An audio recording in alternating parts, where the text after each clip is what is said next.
अब 9 नंबर पे जो हमारे पास आर्टिफैक्ट प्रोड्यूस होता है ना, और जो इमेज ब्लरिंग होती है वो हमारे पास होती है क्रॉस एक्साइटेशन और क्रॉस टॉक से। ठीक है, ये दोनों एक जो है अलग टर्म्स है, इसको हम लेटर ऑन डिस्कस करते हैं कि किस तरह। ठीक है, फर्स्ट ऑफ ऑल हम डिस्कस करते हैं क्रॉस एक्साइटेशन के बारे में। क्रॉस एक्साइटेशन किसे कहते हैं? फॉर एग्जांपल हम कहते हैं कि जो हमारे पास आरएफ पल्सेस होती हैं ना, आरएफ पल्सेस वो होती हैं नॉन यूनिफॉर्म।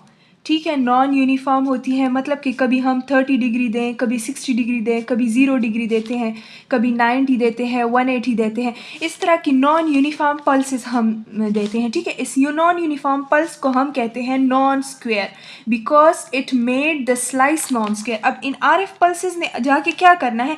स्लाइस फॉर्मेशन करनी है। ठीक है, स्लाइस को जो है देना है। तो अब हमारे पास ये जो यूनिफॉर्म आरएफ पल्सेस होती हैं वो हमारे पास स्क्वायर फॉर्म में स्लाइसेस बनाएंगी, जबकि हमारे पास जो नॉन यूनिफॉर्म होती है ये वाली सारी, ये हमारे पास क्या करेगी? जो आरएफ पल्सेस है वो हमारे पास ऐसी स्लाइस जो है वो फॉर्मेशन करेगी। अब ये स्लाइस एक दूसरे के साथ इंटरफेयर करेगी जी। जो नॉन यूनिफॉर्म या नॉन स्क्वायर स्लाइसेस है ना हमारे पास, ये एक दूसरे के साथ इंटरफेरेंस करती हैं। इंटरफेरेंस के नतीजे में जो एक्साइटेशन ऑफ द प्रोटॉन्स होती है, अपने अपने प्रोटॉन्स होते हैं ना हर एक स्लाइस की, अब एक्साइटेशन होती है इनकी क्रॉस एक्साइटेशन होती है। इनको हम बोलते हैं cross excitation mechanism.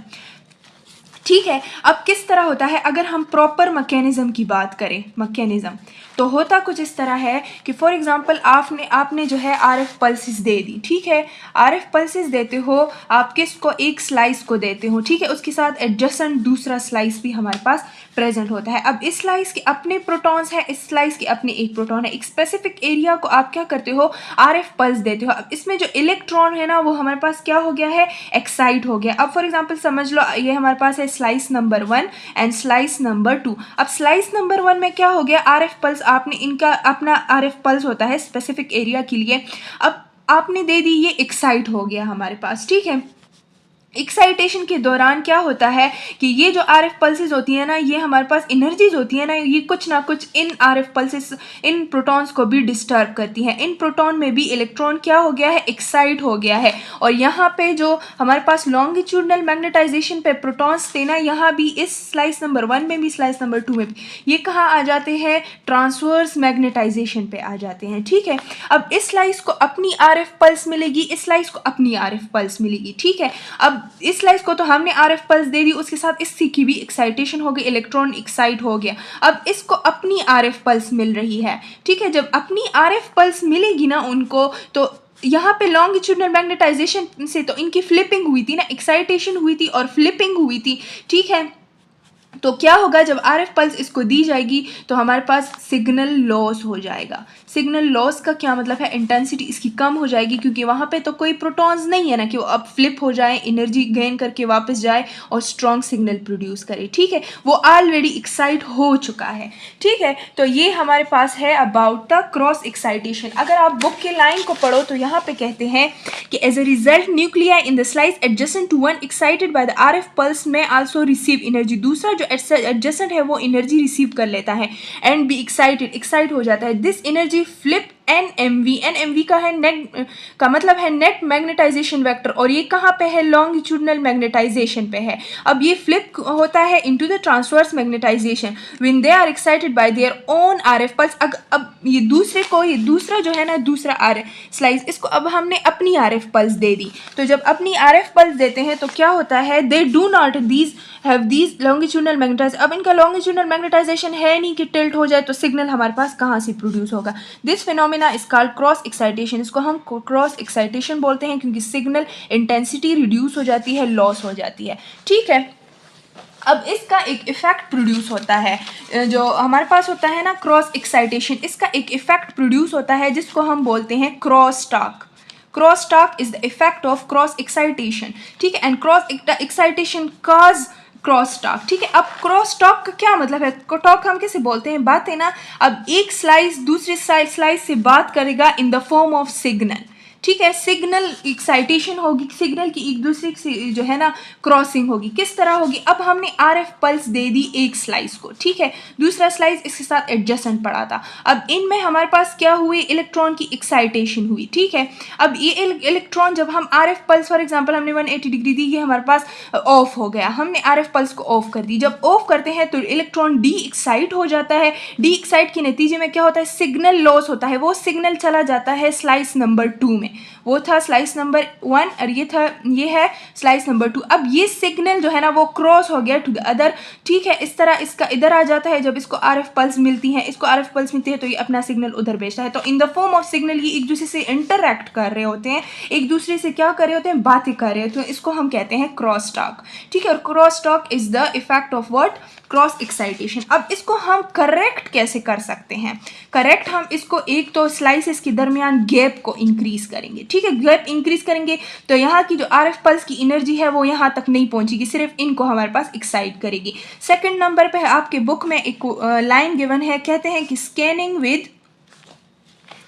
With इंटरवील्ड slices. इसका क्या मतलब है? फॉर एग्जाम्पल आप स्लाइसेस लेते हो, ये वाली, ये आपके पास स्लाइसेस है सारी, ठीक है। इसको अपनी अपनी जो है ना RF पल्स आपने देनी है, 1 2 3 4 5 6 7 8, ये स्लाइसेस है, आपने सबको अपनी अपनी RF पल्स देनी है।